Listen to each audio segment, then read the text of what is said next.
Você falou numa entrevista, não sei se recordo, foi ontem, sobre o negacionismo da esquerda, né? E sobre a autocrítica, né? Que é sempre cobrada do PT, sempre, né? A direita, a esquerda, a autocrítica do PT, né?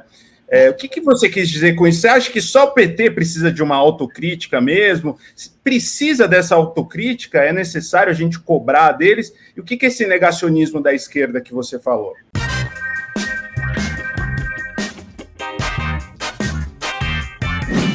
Cara, eu te agradeço muito, Marcos, a pergunta, porque eu fiquei muito impressionado.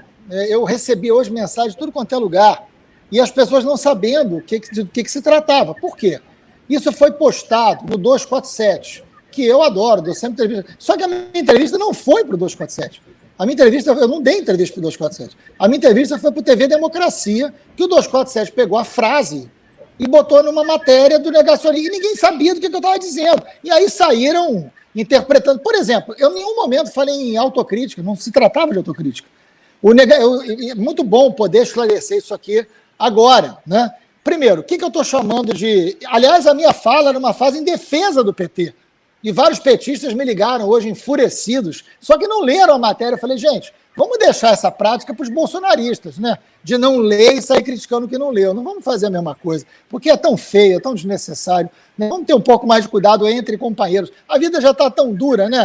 É como diz um amigo meu, não mata o pianista do bar, né? É igual aquele filme que entra um cara atirando no bar, tem um outro inimigo, atira para tudo quanto é lado e tem um pianista tocando. Se o pianista morrer, acaba a música da cena. Então não mata o pianista do bar, calma, né? Vamos ler a matéria primeiro, não vamos ter essa precipitação, né? Essa coisa toda. O que eu estou chamando de negacionismo da esquerda que a gente não pode ter? Existe um antipetismo na sociedade. Né? E não é bom nós negarmos que exista o antipetismo. E é um erro achar que o antipetismo que tem é fruto do bolsonarismo. Não é. Né? Existe um setor da sociedade que é antipetista, que ainda é antipetista e que não é bolsonarista. Negar isso é uma forma de negacionismo. Achar que o PT hoje, né, com a importância que tem, que é gigante, né, com a responsabilidade que tem, que é gigante. O PT tem uma enorme responsabilidade. E eu estou falando isso para defender o PT, não é para atacar o PT, pelo contrário. E não estou falando de autocrítica.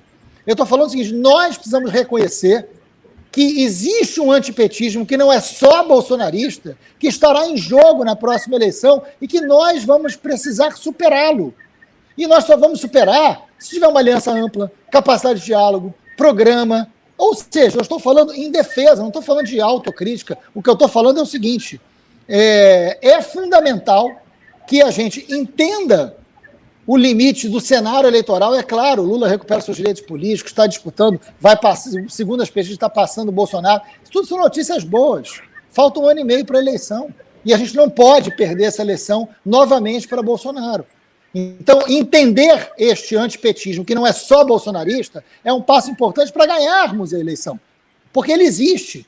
Né? Eu queria até complementar já, porque eu acho que vai na mesma toada, né? A gente teve eleições municipais recentemente. Aqui em São Paulo, o candidato do PSOL foi para o segundo turno. E o terrorismo eleitoral foi o mesmo que é aplicado contra o PT. Será que existe só o antipetismo? Ou o antipetismo, de certa maneira, é também um anti-esquerdismo? Porque a Manuela, que é do PCdoB, sofreu os mesmos ataques parecidos com o do Haddad, o Boulos sofreu aqui, nós tivemos outras no Espírito Santo, né, em Vitória, o João Kozer, tivemos vários outros exemplos desse tipo de ataque que existe contra a esquerda. Você não vai poder comer carne, que vai virar Cuba, vai ter kit gay, vai ter doutrinação esquerdista, marxista na escola. Então, eu acho que é uma tática política que, ok, o PT vai ser mais atingido porque é maior, mas é uma tática política que atinge todo mundo da esquerda, não? Claro, por isso eu estou falando sobre isso, que eu não sou do PT. Eu fui vítima disso todas as eleições que eu participei.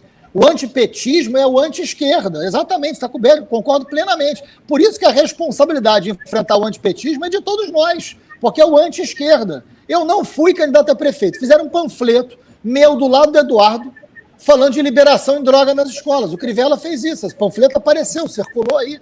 Isso é o quê? Não tem nada, eu não fui do PT, mas o PT vai voltar, eu e Eduardo, eu nem candidato era. nessa última eleição agora. Então é óbvio que a gente precisa entender que existe uma narrativa, né, existe uma construção, principalmente nos grupos de Zap, que é baseado no ódio, que é baseado na mentira, né, que é baseado nas fake news, e que a gente precisa lidar com isso. Eu já falei, o livro maravilhoso, né, Os Engenheiros do Caos, eles dizem um conceito que eu achei brilhante, que a nova extrema-direita mundial é uma fusão, né, uma mistura da cólera com o algoritmo. Mas existe uma cólera, existe um mal-estar com a política. E esse mal-estar, em algum lugar, ele ainda é depositado sobre a esquerda. E como o PT tem uma hegemonia muito forte, hegemonia construída pelo tamanho do seu partido, pelo tamanho da sua história, isto cai sobre o PT, mas espalha para todo mundo. Então a gente precisa, o que eu falei é, nós não podemos ser negacionistas do discurso que recai sobre nós. Nós temos que admiti-lo e vencê-lo, e superá-lo. Aí, enfim, é um discurso tranquilo, e cá entre nós, é até redundante e óbvio. Aí pegaram uma frase, não, enfim, aí, sinceramente, eu acho que assim, se é por falta de problema, eu posso listar uma série que a esquerda já tem para não precisar ficar criando outro, né?